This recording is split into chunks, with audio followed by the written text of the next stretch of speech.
ஸ்ரீசக்கர வரதாச்சாரியம் சுத்தசத்வ குருத்தமம் ஸ்ரீநிதிம் ராகவம் வந்தி யபார கருணாகரம்.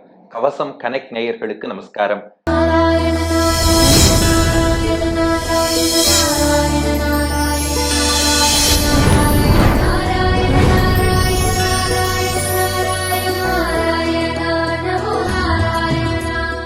பெரியாழ்வார் யசோதையோடு சேர்ந்து நாமும் திருவள்ளரை புண்டரிகாட்ச பெருமாள் என்னும் குட்டி கண்ணனுக்கு ஒரு காப்பிடல்ங்கிற ரட்சை செய்யணும்னு காத்துட்டு இருக்கோம். 5 பாட்டா நாமும் மன்றாடி கொண்டுதான் இருக்கிறோம். ஆனா என்ன பண்றது, அந்த குட்டி கிருஷ்ணன் விஷமக்காரன் எவ்வளவு கூப்பிட்டாலும் வரமாட்டேங்கிறான். நமக்கோ மனசு கேட்கல. நாம தானே திருமஞ்சனம் பண்ணோம், நாம தானே அலங்காரம் பண்ணோம். இத்தனையும் பண்ணிட்டு இவருக்கு ஒரு திருஷ்டி கழிக்காமல் விட்டுட்டோம்னா, அட்லீஸ்ட் ஒரு திருஷ்டி போட்டாவது வைக்க வேண்டாமா? வைக்காம விட்டோம்னா யாராவது கண்ணெச்சில் போட்டுட்டா என்ன பண்றதுன்னு நம்ம மனசோ பதறது, அவன் மனசோ அதை புரிஞ்சுக்காம ஒரே விளையாட்டுத்தனம் விளையாடுவேன்னு போறான். நாம விடுறதா இல்லை. பெரியாழ்வார் யசோதையோடு சேர்ந்து இந்த 6வது பாசுரத்துல ஏதாவது பண்ணி கிருஷ்ணனை கூப்பிட்டே ஆகணும்னு உறுதியோட இருக்கும். என்ன பண்ணலாம்? ஒரு குழந்தை கிட்டக்கவே வரமாட்டேங்கிறது. வர வைக்கணும்னா என்ன பண்ணலாம்? கண்ணே மணியே முத்தேன்னு கொஞ்சலாம். அதுதான் போன பாட்டுல கொஞ்சி பார்த்தாச்சே. ஒரே வழி, பேய் இருக்குன்னு பயமுறுத்தலாம். பேய் வந்துருத்துன்னு பயமுறுத்தினா வந்துடும் இல்லையா? சொல்றா இல்லையா, வேப்பமர உச்சியில் நின்று பேயொன்னு ஆடுதுன்னு விளையாட போகும்போது சொல்லி வைப்பாங்க. அந்த மாதிரி ஏதாவது பேய் இருக்குன்னு சொல்லி குழந்தைய கூப்பிடுவோமா? வாங்கோ, 6வது பாசுரத்துல பெரியாழ்வார் யசோதையும் அதான் பண்றா. டேய், உனக்கு ஒரு ஆபத்துடா, உன்னை பிடிக்கிறதுக்காக ஒரு பேய் வந்திருக்கு, சந்தியா கால வேளையில வாசல்ல நிக்காத, ஓடிவான்னு கூப்பிடுகிறாள். வாருங்கள் அழைப்போம். 6வது பாசுரம். கஞ்சன் கருக்கொண்டு நின்மேல் கரு நிறச் செம்மயிர் பேயை வஞ்சிப்பதற்கு விடுத்தான் என்பது ஓர் வார்த்தையும் உண்டு. மஞ்சு தவழ் மணி மாட மதில் திருவள்ளரை நின்றாய், அஞ்சுவன் நீ அங்கு நிற்க அழகனே காப்பிட வாராய். கஞ்சன் கரு கொண்டு நின்மேல் கரு நிறச் செம்மயிர் பேயை வஞ்சிப்பதற்கு விடுத்தான் என்பது ஓர் வார்த்தையும் உண்டு. மஞ்சுதவள் மணிமாட மதில் திருவள்ளரை நின்றாய், அஞ்சுவன் நீ அங்கு நிற்க அழகனே காப்பிட வாராய். இப்ப யசோதை சொல்றா, கிருஷ்ணா பேய் வந்துருத்துன்னா. கிருஷ்ணன் பார்த்தான், பேயா? என்ன தேடியா? என்ன தேடி எந்த பேய் வரும்னா? யசோதை சொன்னா, பொதுவா உன்னை தேடி வராதுடா. இந்த கம்சன் ஒருத்தன் இருக்கானே, அங்க மதுராவை ஆட்சி செய்யக்கூடிய போஜர்களின் தலைவனாகிய அந்த கம்சன், அவன் என்ன பண்ணியிருக்கான்னா, கஞ்சன் கரு கொண்டு நின்மேல். நின்மேல்னா உன் மீதுன்னு அர்த்தம். கஞ்சன் அப்படின்னா கம்சன். கம்சனை தமிழிலே கஞ்சன் என்று சொல்வார்கள். கஞ்சன் நின்மேல் கருக்கொண்டுன்னு புரிஞ்சுக்கணும். அந்த கம்சனாகியவன் நின்மேல், கிருஷ்ணா உன் மீது கருக்கொண்டு. கருன்னா இந்த இடத்துல கோபம்னு அர்த்தம். கருக்கொண்டுனா கோபம் கொண்டு உன்னை கர்வம் கட்டிகிட்டே இருக்கான். உன்னை அழிக்கணும்னு பலவிதமான திட்டங்கள் அந்த கம்சன் தீட்டிக் கொண்டே இருக்கிறான். நான் வெளியில விசாரிச்சா எல்லாரும் என்ன சொல்றா, அந்த கம்சன் அவன் தங்கை தேவகிக்கு கல்யாணம் பண்ணி வச்சு தேவகி வசுதேவரை தேர்ல உட்கார வச்சு தேரோட்டின் போனானாம். அதே நேரத்தில் வானத்துல ஒரு அசரீரி தோன்றி, அஸ்யாஸ்துவாம் அஷ்டமோ கர்ப்போ ஹந்தாயாம் வகசே அபுதா, ஏ முட்டாளே அப்படின்னு கூப்பிட்டது. அது பொதுவாத்தான் முட்டாளேன்னுது. கம்சன் தானே ஆஜராகி, யாரோ என்னை கூப்பிடுறாளே, யாரு அப்படின்னு மேல பார்த்தான். அப்போ அந்த அசரீரி சொல்லித்து, ஏண்டா உன் தங்கை தேவகின்னு அவளுக்கு போய் தேரோட்டுகிறாயே, மாப்பிள்ளை அழைப்பு ஊர்வலத்தில் அவளையும் மாப்பிள்ளையும் அழிச்சுன்னு போறியே, இந்த தேவகிக்கு பிறக்க போற 8வது குழந்தை தான் உனக்கு யமன்னு அந்த அசரீரி சொல்லிடுத்து. அந்த நாள்லேருந்தே பார்க்குற குழந்தையெல்லாம் கொண்டு இருக்கான் கம்சன். ஏன்னா தேவகியின் 8வது குழந்தைக்காக மட்டும் காத்திருக்கல, தேவகிக்கு பிறந்த முதல் 6 குழந்தைகளையும் கொன்றான். 7வது குழந்தை பலராமன் கர்ப்பத்திலேயே தேவகியின் கர்ப்பத்தில் இருந்து ரோகிணியின் கர்ப்பத்துக்கு டிரான்ஸ்பர், இடம் பெயர்ந்து விட்டார். அந்த குழந்தை கருச்சிதை வாயிடுத்துன்னு நினைச்சிட்டு அந்த குழந்தையை விட்டுட்டான் கம்சன். அதுக்கப்புறம் 8வது குழந்தைன்னு தேடி போனா அந்த குழந்தையை இடம் மாற்றி விட்டார்கள். அதாவது தேவகிக்கு பிறந்த 8வது குழந்தை கண்ணபிரான், யசோதைக்கு பிறந்த குழந்தை யோகமாயை. வசுதேவர் என்ன பண்ணிட்டார், கண்ணனுடைய ஆணைப்படி யசோதை குழந்தை, பெண் குழந்தை யோகமாயையே அங்கு கொண்டு வந்தார். ஆண் குழந்தை கண்ணனை கொண்டு போய் யசோதைட்ட வச்சுட்டார். கம்சன் கொல்லலான்னு வந்தா அந்த யோகமாயை என்னும் பெண் குழந்தை கம்சனை உதைச்சிட்டு வானத்துக்கு போயிடுத்து. அதுக்கப்புறம் சமீபத்தில் பிறந்த அழகான குழந்தை, ஸ்மார்ட்டான அறிவாளியான குழந்தை, விசேஷ சக்தி உள்ள குழந்தை எங்கேயாவது கிடைச்சா அந்த குழந்தையெல்லாம் கொல்லணும்னு கருக்கொண்டு ரொம்ப நாளாக கர்வம் கட்டிண்டு கோபம் கொண்டே இருக்கிறான் கம்சன். அப்போ கஞ்சன் கருக்கொண்டு நின்மேல், ரொம்ப நாளா அவனுக்கு அந்த கர்வம் இருக்கு, கோபம் இருக்கு, அழிக்கணும்னு சொல்லி ஒரு எண்ணம் இருக்கிறது. அதனால என்ன பண்ணியிருக்கான், நின்மேல் கிருஷ்ணா நீ தான் ரொம்ப அழகா இருக்க, ரொம்ப அறிவோட இருக்க, நல்ல சக்தியோடு இருக்க, ஆற்றலோடு இருக்க, அதனால அவனை கொல்ல பிறந்தவன் நீதானோன்னு சந்தேகப்பட்டு நின்மேல் உன் மீது ஒரு பேயை ஏவி இருக்கான். என்ன பேய்னா கரு நிற செம்மயிர் பேயை. கரு நிற, உடம்பு நிறம் பார்த்தா கருப்பு நிறம், அந்த பூத்தனைங்கிற அரக்கியை ஏவி இருக்கான். அவளைத்தான் இங்க பேய் பேய்னு யசோதை சொல்கிறாள்னு மணவாள மாமுனிகள் வியாக்கியானம் பண்றார். பூத்தனை என்ற பேச்சு, அவ மார்புல விஷத்தை தடவிண்டு விஷப்பால் கொடுத்து குழந்தைகளை கொல்லக்கூடியவள். அவ உருவம் எப்படி இருக்குமா, கரு நிறம்.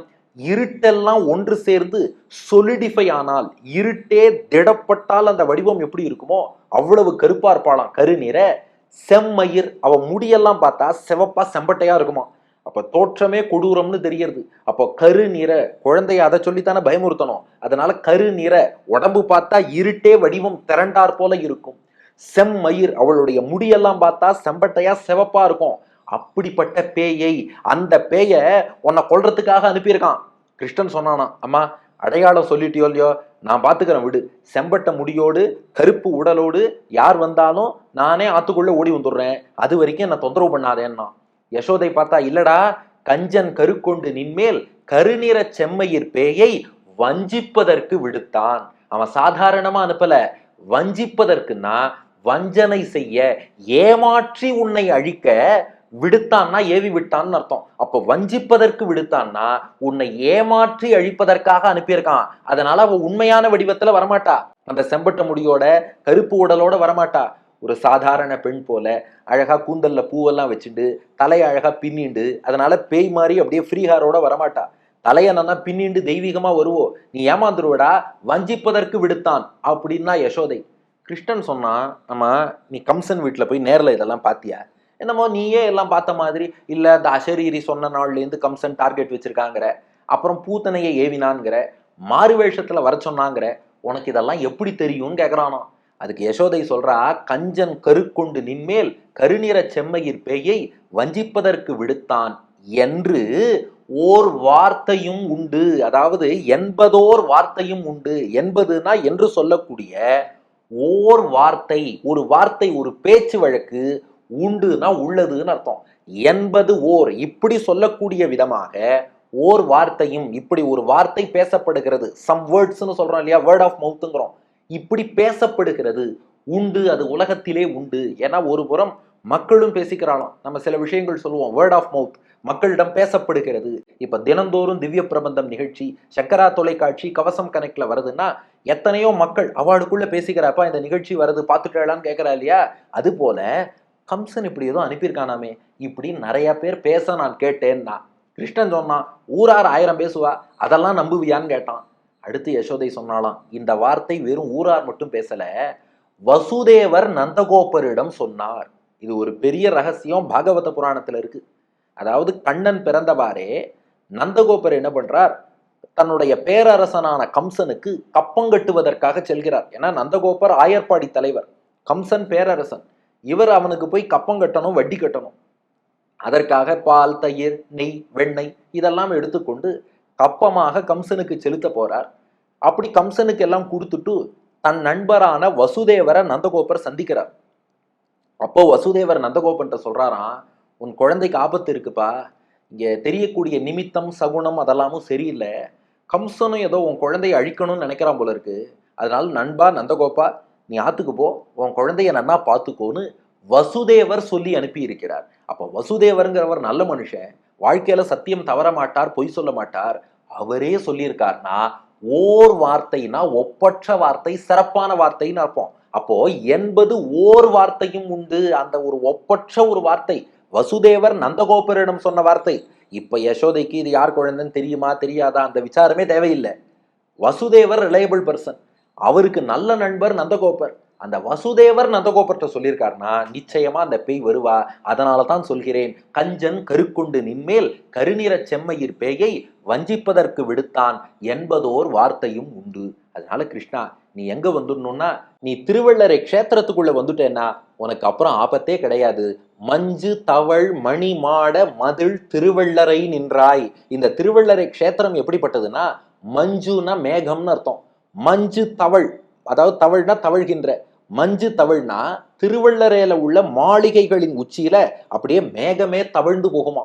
ஏன்னா அந்த மாளிகைகள்லாம் அவ்வளவு உயரமா இருக்கு. அதனால மேகங்கள் அப்படியே தவழுமா. மஞ்சு தவழ், மேகங்கள் தவழக்கூடிய மணி மாட. மாடம்னா மாளிகை, மணி மாடம்னா மணிகளால் இழைக்கப்பட்ட மாளிகை. அதாவது மாளிகைகள்ல ரத்தனங்கள் பதிச்சு வச்சிருப்பாளாம். நாம ரத்தினத்தை பீரோவுக்குள்ள பூட்டி வைப்போம். ஆனா அவர்கள் என்ன பண்ணுவாளாம், இந்த கப்பிக்கல்லாம் சுவர்ல அலங்காரத்துக்கு பதிக்கிற மாதிரி ரத்தனங்களையே மாடத்துல பதிச்சிருப்பாளாம். அதனாலதான் மணி மாடம், மணிகளால் அலங்கரிக்கப்பட்ட மாடம். அப்போ மஞ்சு தவழ், மேகங்கள் மேல தவழறது. மணி மாடம், ரத்தனங்களை மாடத்துல பதிச்சிருக்கா. மதில் திருவள்ளரை, பெரிய மதில்களால் சூழப்பட்ட திருவள்ளரை க்ஷேத்திரம், அங்கே நின்றாய். ஏன் இதெல்லாம் சொல்றான்னா, மஞ்சு தவழ், வானத்துல உள்ள மேகங்கள் இருக்கே, அது அப்படியே பகவானுக்கு சூரிய வெப்பம் படாமல் பகவான் குளிர்ந்திருக்கும்படியாக மேகங்கள் மேலேந்து காப்பாத்துமா. மணி மாட, பூமியில் வாழக்கூடிய மக்கள்லாம் நிறைய பெரிய செல்வந்தர்கள் இல்லையா, பணபலம் படைபலம் வச்சுட்டு இந்த பேச்சு உள்ள வராம பார்த்துப்பாளாம். இதுக்கு ரெண்டுக்கும் இடையில நடுவுல பார்த்தா மதில், அந்த வானத்தையும் பூமியையும் லிங்க் பண்ற மாதிரி பெரிய மதில் சுவர் அரணா இருக்கு. அதை தாண்டி யாராலையும் திருவள்ளரைக்குள்ள வர முடியாது. அப்ப நீ திருவள்ளரையில இருந்தனா வானத்தில் உன்னை மேகங்கள் பாதுகாக்கும், மண்ணுலகத்தில் அந்த மாடங்கள் உன்னை பாதுகாக்கும், எடைப்பட்ட இடத்தில் அந்த அரணாகிய மதில் சுவர்கள் இருந்து பாதுகாக்கும். அப்போ மஞ்சு தவழ் மணி மாட மதில் திருவள்ளரை நின்றாய். மேகங்கள் தவழும், ரத்தனங்கள் பதித்த, அரணால் சூழப்பட்ட திருவள்ளரையிலே எழுந்தருளி இருக்கும் பெருமாளே, இந்த க்ஷேத்திரத்துக்குள்ள வந்துடு. அஞ்சுவன் நீ அங்கு நிற்க. ஆனா திருவள்ளரைக்குள்ளே வராமல் நீ வேற எங்கேயாவது வெளியில போய் சந்தியா கால நேரத்தில் வீதியிலே நின்றால், இப்ப அங்கு என்பது பொது வீதி, ஸ்ட்ரீட்டை குறிக்கிறது. அஞ்சுவன்னா பயப்படுவேன்னு அர்த்தம். அஞ்சுவன், அச்சுச்சோ கிருஷ்ணா எனக்கு பயமா இருக்கு. எதுக்கு? நீ அங்கு நிற்க, நீ அங்கே நின்று கொண்டிருந்தால், நீ வெளியே இந்த காம்பவுண்டுக்கு வெளியில திருவள்ளரை மதிலுக்கு வெளியே நீ நின்றால், அஞ்சுவன் எனக்கு ஒரே பயமா இருக்குடா. ஏன்னா கம்சன் பூத்தனைய மட்டும் இல்ல, இன்னும் யார் யாரெல்லாம் அனுப்புவானோ, அவ இன்னும் எந்தெந்த வடிவத்துல வருவாளோ, உனக்கு என்ன ஆபத்து வருமோன்னு நீ அங்கு நிற்க, நான் அஞ்சுவன். வேண்டாண்டா, அழகனே காப்பிட வாராய். அஞ்சுவன் நீ அங்கு நிற்க, நீ அங்க நின்னா எனக்கு பயமா இருக்கு. நீ பயம் இல்லாம நிப்ப, யார் வந்தாலும் சமாளிக்கிறேன்ப. ஆனா எனக்கு பயமா இருக்கேடா, பெற்ற வயிறல்லவோ. அதனால அழகனே, பேரழகனே கிருஷ்ணா.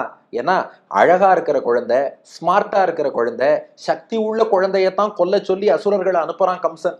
அழகனே, உன்னை போல ஒரு அழகன் உண்டாடா, உலகியலுக்கு அப்பாற்பட்ட அழகு படைத்தவனே, முதல்ல ஆபத்தே உனக்கு தாண்டா வரும். வேண்டாம், காப்பிட வாராய். அங்கே நின்றால் எனக்கு பயமா இருக்கு, உன் அழகை பார்த்தால் எனக்கு பயமா இருக்கு, யாராவது வந்து தாக்கிடுவாளோன்னு.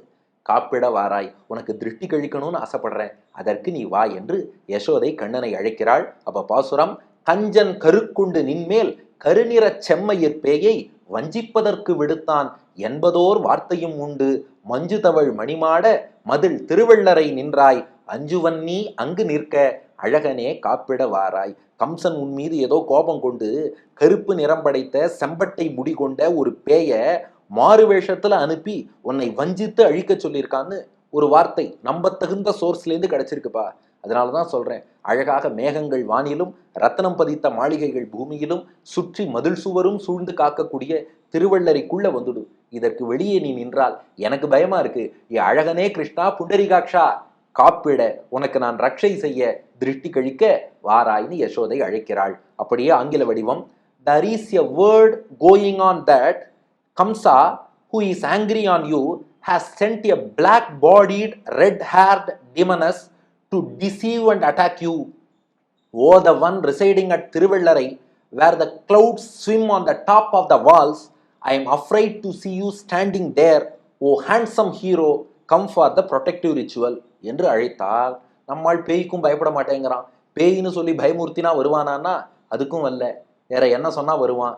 அடுத்த பாசுரத்தில் அழைத்து பார்ப்போம். பெரியாழ்வார் திருவடிகளே சரணம். கஞ்சங்கரு கொண்டு நின்மேல் கருநிற செம்மையர் பேயை வஞ்சிப்பதற்கு விடுத்தான் என்பதோர் வார்த்தையும் உண்டு.